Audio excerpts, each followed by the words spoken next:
non hai dúbida que a súa gran extensión, a orografía sin grandes accidentes, converten a este municipio da comarca dos Sallas nun lugar óptimo para o desenvolvemento das actividades agrícolas e gandeiras.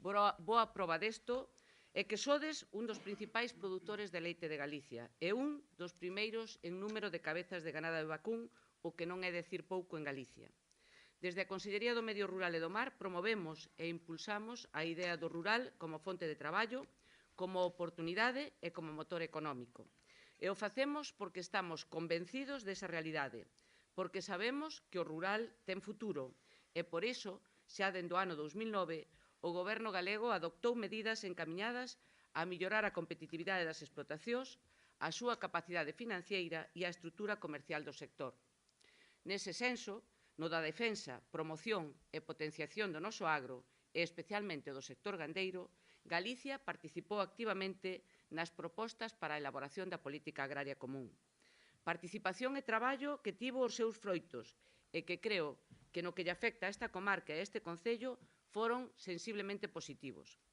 Sei que algúns apuntan a que esta área, este concello e 9 máis da contorna non serán zonas con limitacións naturais. Fronte a esos, só temos que decir que nin antes o érades, nin agora podía selo, por máis que se intentou e se revisou. Ser ou non ser cualificado como zona con limitacións naturais non depende dos políticos, senón dun regulamento europeo e de calcular como afectan os criterios nel marcados á superficie agraria útil.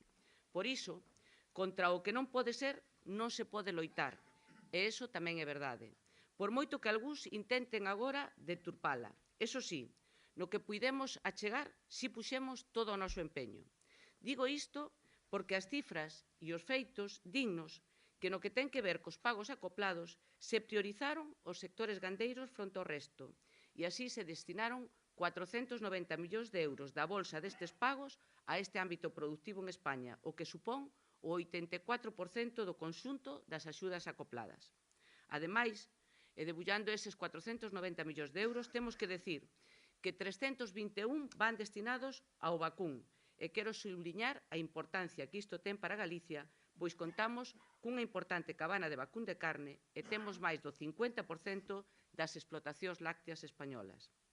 Para resumir estes datos, direi, as axudas anuais acopladas para o lácteo incrementáronse dende os 57 millóns de antes hasta os 94 actuais, ou o que é o mismo, aumentaron un 63% para este novo período, o que aplicado a esta comarca tamén terá sinais positivas.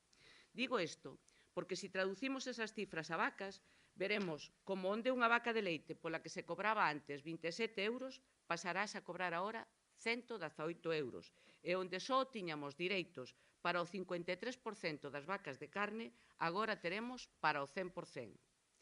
En cartos contantes e sonantes, isto supón que os 10 concellos da zona verán como a cifra global que os gandeiros asentados neles cobraban por estas cuestións pasará de 1,4 millóns de euros a 3,9 millóns, e isto é tanto como decir que medramos un 178%. Por iso, cando algúns lanzan sinais de perdas nas axudas da PAC, eu só quero lanzar outra mensaxe, que esteades tranquilos. Garantovos que en Galicia os gandeiros non perderán ningunha das axudas que viñan percibindo, nin nos pagos directos, nin no desenvolvemento rural, e polo que respecta ao resto das axudas non perdemos nada con respecto ao 2007-2013. O que é máis, dende a Xunta de Galicia aposta e apostará polos concellos desta zona nas órdenes de axudas da PAC, porque sabemos que nestas áreas gandeiras e agrícolas está o cerne, está a cuna, está a base do noso rural. Por iso, volvo ao tema que hoxe nos reúne, que non é outro que a poxa destas xovencas elexidas, destes animais escollidos en toda a comunidade autónoma pola súa especial capacidade productora. Animais tan especiais que neste concello desfilan como nunha pasarela tal cual os modelos. Animais que poderíamos considerar como un signo de identidade deste concello, porque non hai dúbida que pensar en Santa Comba é pensar en gando vacún. E pensar no rural é demostrar que hai todo un mundo ao seu redor, un mundo que implica unha unión indisoluble entre gandeiros e administracións, porque só así, indo todos da man, conseguiremos converter o rural na oportunidade que realmente é. Conseguiremos que siga a ser o motor económico desta nosa comunidade.